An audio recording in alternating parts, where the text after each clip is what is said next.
So hello मेरे प्रिय मित्रों, क्या हाल चाल। आई होप आप सब मजे में होंगे। तो आज हम एक्सप्लेन करने वाले हैं एपिसोड नंबर 5 को। अगर आपने इसके प्रीवियस एपिसोड नहीं देखे हैं तो लिंक इन द डिस्क्रिप्शन। तो आ जाओ फटाफट से स्टार्ट करते हैं इस एपिसोड के एक्सप्लेनेशन को।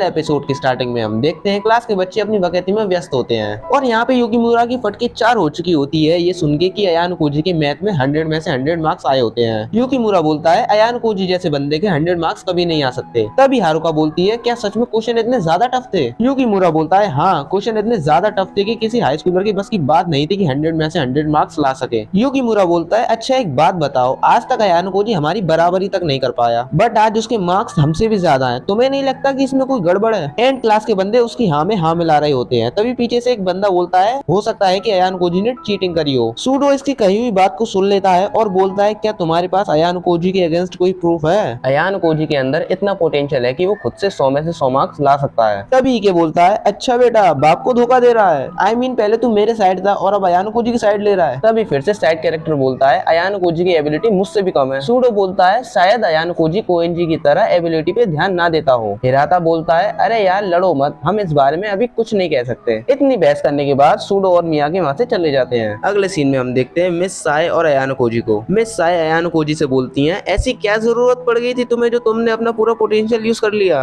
अयान कोजी बोलता है मैं ऐसा करना तो नहीं चाहता था बट करना जरूरी था। मिस साय अयान कोजी से बोलती हैं तैयार हो जाओ क्योंकि तुम्हें अपनी क्लास वालों के सवालों के जवाब भी देने हैं। अयान कोजी बोलता है नो टेंशन, मैं सबको हैंडल कर लूंगा। एंड वो जैसे ही क्लास में एंटर होता है युकीमुरा की काफी जली होती है। वो अयान कोजी से पूछता है तुम्हारे 100 नंबर कैसे आ गए मैथ्स में, क्योंकि इचिनोसे और सागाई नागी के भी कभी इतने नंबर नहीं आए, सिर्फ तुम ही हो जिसके 100 में से 100 मार्क्स आए, वो भी मैथ्स में। तभी होरिकिता बोलती है मैं तुम्हें सारी बात समझा सकती हूँ। तभी युकीमुरा बोलता है ओ झांसी की रानी एकदम चुप, मैं अयान कोजी से बात कर रहा हूँ ना। होरिकिता बोलती है मैं तुम्हें अच्छे से एक्सप्लेन करती हूँ। ये कहानी जब की है तब एक राजा ने एक रानी की जबरदस्ती ली थी। I mean, जब हम फर्स्ट ईयर में आए थे तब मेरी सीट अयान कोजी की सीट के साइड में थी। बाद में मुझे पता चला कि अयान कोजी पढ़ाई लिखाई में काफी टैलेंटेड है। युकीमुरा बोलता है जब Ayanokoji first time school में आया था तब उसका स्कोर एवरेज था। होरिकिता बोलती है हाँ, मैंने ही अयान कोजी को कम मार्क्स लाने के लिए कहा था ताकि अयान कोजी का टैलेंट सही वक्त पे काम आ सके। युकीमुरा बोलता है तुम हमें अयान कोजी के इस टैलेंट के बारे में पहले भी बता सकती थी। होरिकिता बोलती है तुम्हें तो पता ही है अगर कोई स्टूडेंट पढ़ने में अच्छा है तो दूसरी क्लास के बंदे या तो उसे एक्सपेल करा देंगे या तो उसके साथ मारपीट करेंगे। युकीमुरा बोलता है तो अब ये अपनी ऐसी तैसी क्यों करा रहा है, इसे भी अपनी दुग्गी पिटवाने का शौक है क्या। होरिकिता बोलती है लास्ट ईयर से हमारी क्लास काफी अच्छा काम कर रही है, इसलिए अब अगर कोई अयान कोजी को टारगेट करेगा तो हम सब मिलकर उसे पेल देंगे। युकीमुरा होरिकिता से पूछता है क्या अयान कोजी सिर्फ मैथ्स में ही अच्छा है। होरिकिता बोलती है वो बायोलॉजी में भी काफी अच्छा है, देखना है क्या। बट मित्रों अयान कोजी अभी बायोलॉजी का प्रैक्टिकल नहीं कर सकता वरना दिक्कत हो जाएगी। एंड यहाँ पे बाकी स्टूडेंट्स होरिकिता की इस बात से एग्री करते हैं। वेल सीन शिफ्ट होता है और हमें शाम का सीन दिखाया जाता है जहाँ पे अयान कोजी अपने अपार्टमेंट में जा रहा होता है। तभी युकीमुरा उसे फिर से पकड़ लेता है। इस सज्जन को भी अलग ही तकलीफ है। युकीमुरा अयान कोजी से बोलता है तुमने हमें सारी बात पहले क्यों नहीं बताई, क्या तुम्हें हम पे भरोसा नहीं था।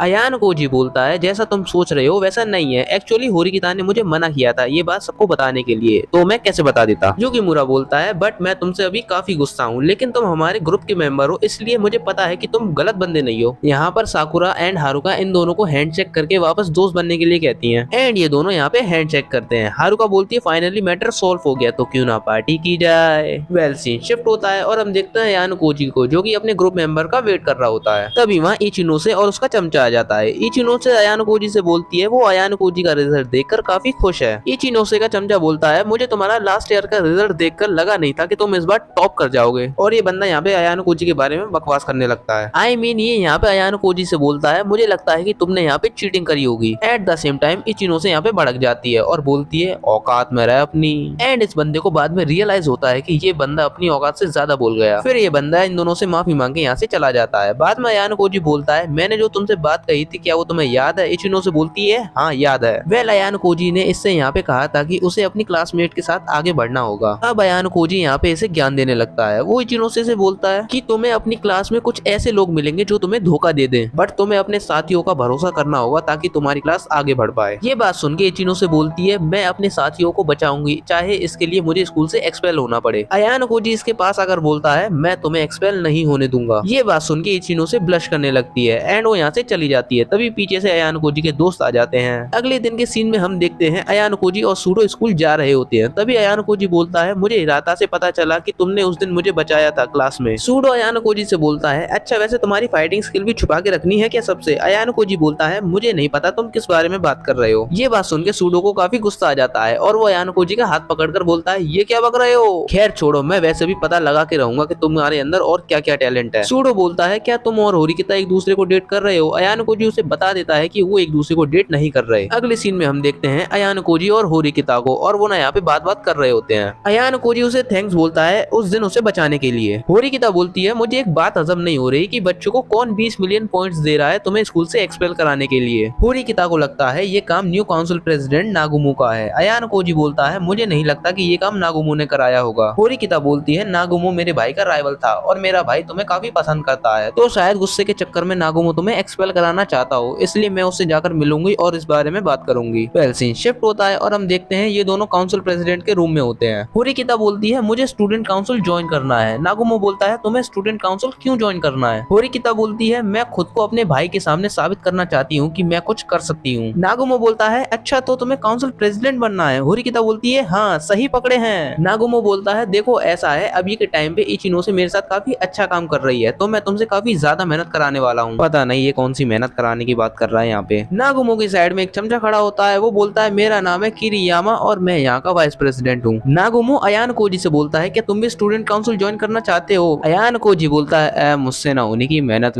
मैं तो बस ऐसे ही आ गया मजे में। अगले सीन में हम देखते हैं अपनी लैला और मजनू को, जहाँ पे अपनी लैला मजनू के लिए कॉफी बना के लाई होती है, वो भी बिना दूध वाली। अरे पैसे नहीं थे तो मुझसे ले जाती। कारुइजावा अयान कोजी से बोलती है सबको पता है कि तुम्हारे मैथ में 100 मार्क्स आए हैं, तो शायद सबको ये भी पता चल जाएगा कि हम दोनों एक साथ डेट कर रहे हैं। वो बोलती है वो ये नहीं चाहती कि लोग बोलें कि वो अपने मतलब के लिए डेट कर रही है। अयान कोजी बोलता है तुम अपने दिमाग पे इतना जोर मत डालो, वैसे भी तुम में दिमाग नहीं है। कारुइजावा बोलती है क्या तुम्हें लगता है मैं सुंदर हूँ। अयान कोजी बोलता है तुम्हें क्या लगता है मैं किसी बदसूरत को डेट करूंगा। एंड कारुइजावा यहाँ पे ब्लश करने लगती है। अब अयान कोजी आगे बढ़ता है कारुइजावा को किस करने के लिए, बट वो ये काम कर नहीं पाता। किस करने से पहले ही कोई डोर बेल बजा के दिमाग की माँ बहन कर देता है। अयान कोजी डोर ओपन करने जाता है, वो देखता है बाहर खड़ी होती है भुक्कड़ इचिका, एंड वो यहाँ पे काफी ज्यादा डरावनी लग रही होती है। इचिका उसको अपने लिए दोबारा से खाना बनाने के लिए बोलती है। अरे यार इसे शर्म नहीं आती, एक तो उसके हाथ में लगवा दी और दोबारा से खाना बनाने के लिए बोल रही है। अयान कोजी बोलता है मेरे पास अभी कुछ नहीं है, बट इचिका अपनी पूरी तैयारी के साथ आई होती है। I mean, अपने साथ खाना बनाने का सामान लाई होती है। अब अपने मजनू के पास कोई और ऑप्शन नहीं बचता सिवाय उसे अंदर बुलाने के। इचिका बोलती है मुझे पता था कि तुम दोनों क्या कर रहे थे, अगर मैं नहीं आती तो मिशन सक्सेसफुल हो जाता और कुछ सालों बाद एक न्यू स्टूडेंट को यहाँ एडमिशन भी मिल जाता। अयान कोजी बोलता है हम ऐसा कुछ नहीं कर रहे थे। इचिका बोलती है तुम्हें शायद गलत फहमी है कि मैं तुम्हारी दुश्मन हूँ। एंड यहाँ पे अपनी लैला को भी पता चल जाता है कि ये कांड इचिका ने कराया होता है। इचिका कारुइजावा को बता देती है कि अयान कोजी के ऊपर 20 मिलियन की बाउंड्री रखी गई है उसे स्कूल से एक्सपेल कराने के लिए। अयान कोजी इसकी बात सुनने के बाद एज्यूम करता है कि शायद ये लड़की व्हाइट रूम से है। बाद में इचिका वहाँ से चली जाती है। वेल सीन शिफ्ट होता है और हम देखते हैं कुछ दिनों बाद का सीन, जहाँ पे मौसम काफी सुहाना होता है। अयान कोजी बोलता है अप्रैल से कोई भी टेस्ट नहीं हुआ है और जो स्टूडेंट व्हाइट रूम से आया था उसने भी अभी तक मुझे टारगेट नहीं किया। कुछ देर बाद वहाँ नाना से आती है और बोलती है मुझे काफी बुरा लगा जो मैंने तुम्हारे साथ किया था। अयान कोजी बोलता है कोई बात नहीं, और वैसे भी मैं तुमसे नफरत नहीं करता। वो बोलता है क्या अभी तुम्हारा कोई स्पेशल टेस्ट चल रहा है मुझे बाहर निकलवाने के लिए। नाना से बोलती है हाँ बिल्कुल चल रहा है और ये टेस्ट सेकंड टर्म के एंड तक चलता रहेगा। अगले सीन में हम देखते हैं मिस साय को, और वो यहाँ पे स्टूडेंट्स को समर वेकेशन के बारे में बता रही होती है। मिस साय बोलती है तुम लोगों को 8 दिन और 7 रातों के लिए एक लग्जरी शिप में एंजॉय करने का मौका मिलेगा, बट शिप में एंजॉय करने के लिए तुम्हें एक स्पेशल टेस्ट देना होगा। मिस साय बोलती है तुम्हारा ये टेस्ट एक आइलैंड पर होगा जो कि एक टाइप का सर्वाइवल गेम होगा। और ये एपिसोड यहीं पे एंड होता है। मैं मिलता हूँ आपको इसके अगले एपिसोड में। अगर ये वीडियो आपको अच्छी लगे तो वीडियो को लाइक करें, शेयर करें, कमेंट करें और हाँ हमारे चैनल को सब्सक्राइब जरूर से करें।